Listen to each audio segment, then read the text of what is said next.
ब्रह्मा गुरुर्विष्णु गुरुर्देवो महेश्वरा गुरुर्साक्षात् परम ब्रह्म तस्मै श्री गुरुवे नमः। ओम क्रीम कालिकाय नमः। जय माता दी सभी को। हर हर महादेव। ऐसे तो मैं भगवती की शरण में बैठी हूँ, लेकिन मैंने स्तुति गुरुदेव की कही है। मैं जो कुछ आज भगवती की शरण में हूँ, अपने गुरुदेव के आशीर्वाद के कारण हूँ। मेरे गुरुदेव मेरे पति महाराज जी थे। मेरे पति महाराज मेरे लिए सब कुछ है। मैं माता पिता सबसे पहले गुरुदेव को मानती हूँ, उसके बाद में मैं भगवती और बाबा को। इन तीनों के अलावा मेरी ज़िंदगी का कोई आधार ही नहीं है, और ये चीज़ें मैं हमेशा बोलती हूँ। मैं बहुत सौभाग्यशाली हूँ कि मुझे पति महाराज के रूप में गुरुदेव मिले, जिन्होंने मुझे भगवती की इतनी सेवा और सब कुछ करने का प्रेरणा दी। कहते हैं कई जन्म के अच्छे कर्म के कारण भगवती की सेवा एक साधक को मिलती है। मैं कह सकती हूँ कि मेरे कई जन्म के अच्छे पुण्य के कारण मुझे मेरे पति महाराज मिले, और वो उन्होंने मुझे गुरु के रूप में भगवती की शरण में छोड़ा। यह चीज़ें मैं हमेशा बोलती हूँ सभी को। और हमारे ग्रंथों में कहा जाता है कि सबसे पहले सबसे प्रथम है गुरु। गुरु के बगैर ना तो आप ईश्वर तक पहुँच सकते हैं, ना किसी चीज़ में आगे बढ़ सकते हैं। और यह एकदम सत्य है। यहाँ मेरे जीवन से मैंने बहुत अच्छे से सीखा है।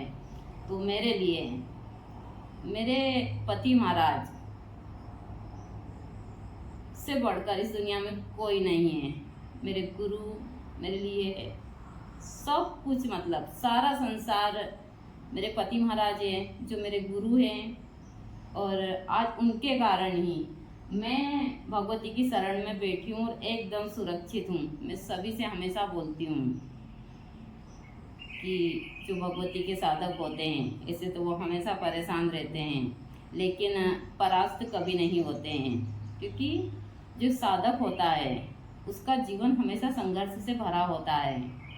उसके जीवन में हमेशा चुनौतियाँ आती है। वह चुनौतियाँ इसलिए आती है कि हम वापस इन मानव जीवन में ना आए, और हम जो भी कर्म हैं इसी में भोग कर, और फिर जहाँ भी इस आत्मा को जाना है वहाँ जाती है। वरना हम कर्म के कारण ही मानव जीवन में आते हैं, और जितने भी दुख सुख है सब हमारे कर्म के कारण ही भोगते हैं।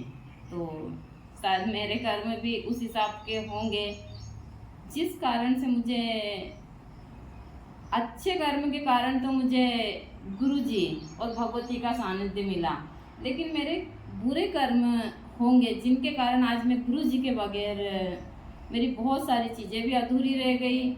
और आज मैं उनकी यादों में, ईश्वर के जितने करीब होते हैं वह उतने ही परेशान होते हैं। चाहे आप इतिहास उठाकर देख लीजिए, जो इंसान जितना अध्यात्म में और पूजा पाठ इन सारी चीज़ों में अपना जीवन व्यतीत करता है, वह उतना ही परेशान होता है, चाहे वह कितना बड़ा साधक क्यों ना हो। क्योंकि इसका भी एक रीज़न है, और वह बहुत बड़ा है। आगे मैं इसके बारे में बताऊंगी। आपने हमेशा माँ काली के भक्त परमहंस के बारे में सुना होगा। और हमारा भारत का क्या, उनको तो देश विदेशों में जानते हैं कि वहाँ भगवती के इतने बड़े साधक थे कि भगवती उनको स्वयं प्रतिदिन दर्शन देती थी, उनके हाथों से खाना खाती थी, बातचीत करती थी, सारी चीज़ें ऐसा बताया जाता है। बहुत सारी चीज़ें जो मैं नहीं बोलना चाहती, लेकिन वह गले के कैंसर के कारण उनकी मृत्यु हुई थी। कई दिन उन्होंने खाना नहीं खाया था, कई दिन तक वह बोले नहीं थे और इसी प्रकार उनकी मृत्यु हुई थी। आप बहुत सारे साधकों को देख सकते, इसी प्रकार मुझे भी बहुत सारे भक्त बोलते हैं कि आपने माता रानी कितनी पूजा पाठ की, आप लोग इतना हवन पूजन करते, और सत्य में हम लोगों ने बहुत यहाँ आसपास के क्षेत्र को सभी लोगों को पता है। कल कुछ महिलाएं आई थी गांव से मुझसे मिलने के लिए, और उनको हमने 4-5 साल पहले कुछ दवाई दी थी गुरुजी ने, जिनसे वो 7 दिन के अंदर ठीक हो गई। तो अभी उनके रिश्तेदार को कुछ बीमारी थी, तो वह मेरे पास आई कि गुरु माँ आपने ही पहले वह दवाई लिखी थी गुरुजी के कहने से, तो आप वह दवाई मुझे लिख दीजिए ताकि मेरी जो बहन है उनको इस प्रकार की बीमारियों का काफ़ी इलाज करवा कर थक चुकी है। फिर उन्होंने वह सारी स्टोरी कि आप लोगों ने कितना करा। आप आसपास के क्षेत्र के सभी लोगों को पता है कि हम लोगों का ऐसा नहीं है कि हम तंत्र के क्षेत्र में तो हमने अंधविश्वास फैलाए, नहीं, हमने आध्यात्मिक तरीके से हम इस क्षेत्र में आगे बढ़े हैं। यहाँ पर साल भर में एक बार वैदिक हवन होता था 5 दिन का, उस हिसाब से सारी चीज़ें होती थी। हम जितना होता था खुद से भंडारा, और वो हवन खुद ही हम करवाते थे। ऐसा नहीं कि हम किसी से चंदा लेते थे या दान दक्षिणा, नहीं, वो हमारे ही उसके ऊपर करवाते थे, क्योंकि भगवती की इतनी कृपा पहले भी थी और आज भी है। यहाँ तो मैं बोल सकती हूँ कि गुरुजी के जाने के बाद भी हमको कभी किसी के आगे हाथ नहीं फैलाने पड़े। लेकिन मैं ये चीज़ें हमेशा बोलती हूँ कि उन लोगों ने बोला कि आप लोगों ने जितना करा और फिर गुरुजी इस शरीर छोड़कर चले गए, तो यह चीज़ें तो मैंने भी देखी है। जो जितना बड़ा साधक होता है वह हमेशा उतनी जल्दी ही शरीर छोड़ता है। अब इतिहास उठाकर देख लीजिए, और उतना परेशान भी होता है, क्योंकि जब एक साधक होता है, मैं सत्य बोलती हूँ, उससे यदि जरा भी चूक होती है तो उसको कभी भी ईश्वर माफ़ नहीं करता। और कहीं हमसे भी चूक हुई होगी, मैं बोल सकती हूँ यह चीज़ें।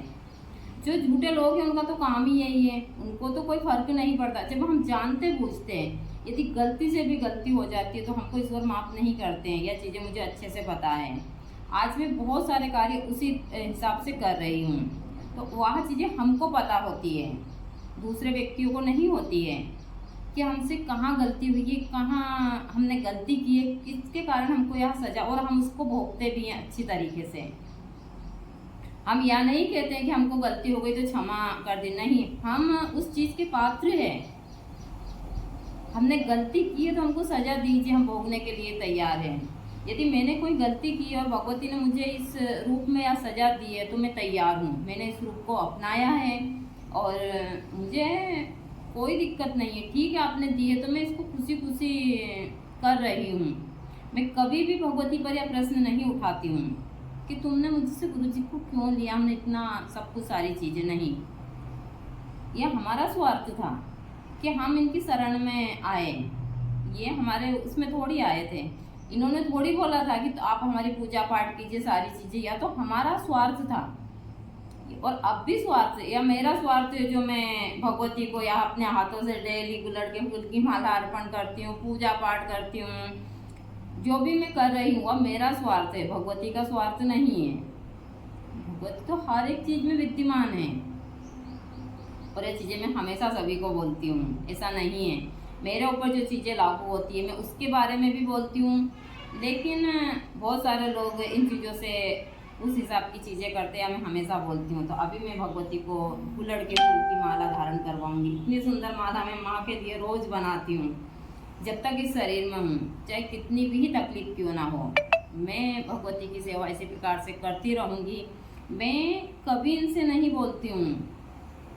हाँ, मुझे पीड़ा बहुत ज़्यादा, इतनी पीड़ा है मुझे कि मैं उसके बारे में बता नहीं सकती। गुरुजी का जाना मेरी खुद की ज़िंदगी का जाना है। अब मैं जो जीवन जी रही हूँ वह जिम्मेदारी के लिए जी रही हूँ, ताकि कोई यह ना कहे कि एक भगवती के साधक जो थे उनका परिवार इस प्रकार से बिखर गया, सारी चीज़ें नहीं। मैं कभी भी अपने इष्ट या अपने गुरु का नाम खराब नहीं करूँगी, चाहे कुछ भी हो जाए। इसके लिए मुझे अपने प्राण भी क्यों ना त्यागने पड़े। मुझे अपने प्राण का तो कोई वो नहीं है। यदि मान लो कल मृत्यु आती हो तो आया तो परम सत्य है ना कि यह जिंदगी तो बेवफा है, पता नहीं किस दिन धोखा देगी, इसका तो कोई भरोसा नहीं है। लेकिन मैं जब तक इस शरीर में हूँ तब तक ना तो मैं भगवती का नाम खराब करूँगी, हो सके कभी गलती से कुछ हो गया तो मैं वह नहीं, लेकिन और ना गुरु जी का, क्योंकि मेरे लिए गुरु जी और भगवती से बढ़कर इस दुनिया में कोई भी चीज़ नहीं है।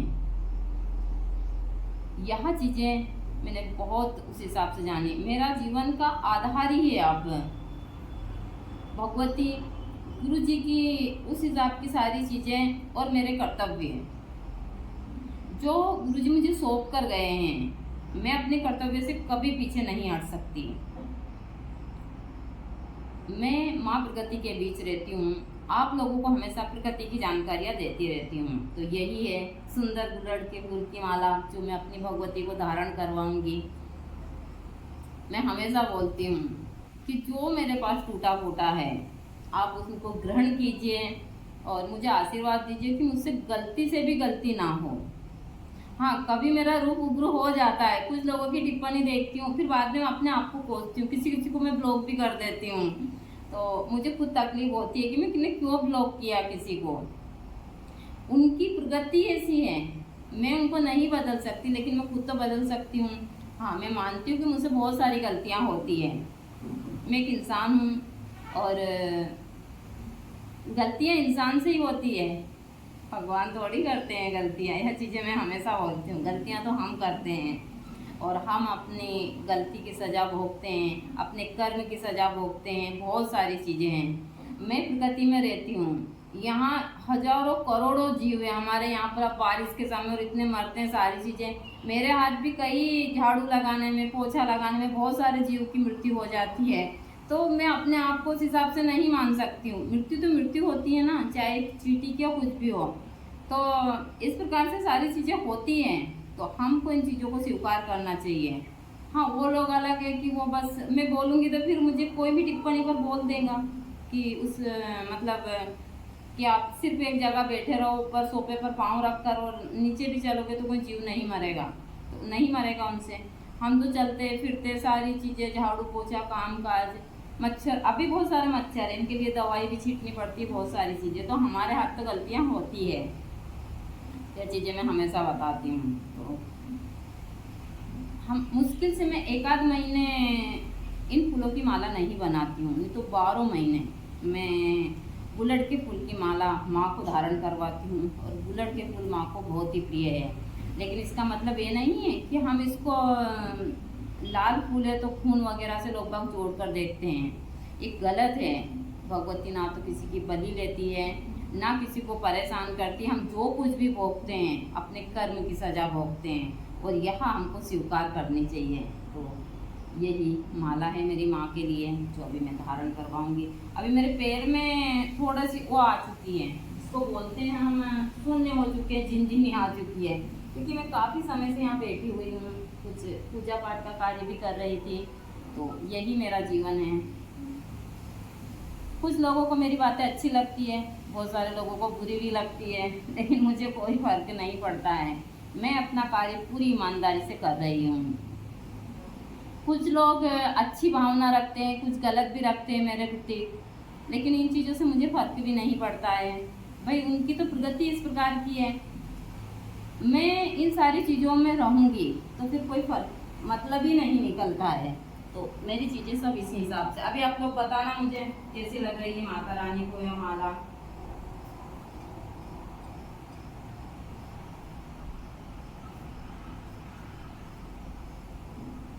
इस प्रकार की माँ की माला है जो बहुत ही सुंदर लग रही है। तो यही मेरा जीवन है और इन्हीं सारी चीज़ों की मैं जानकारियाँ देती हूँ। अब माँ ने माला धारण कर ली है अपने गले में, तो यह मेरी चीज़ें हैं। यही मैं बोलती हूँ कि मेरी बातें बहुत सारे भक्तों को अच्छी लगती है, बुरी लगती है, लेकिन मुझे तो कोई फर्क पड़ता नहीं है। जब मैं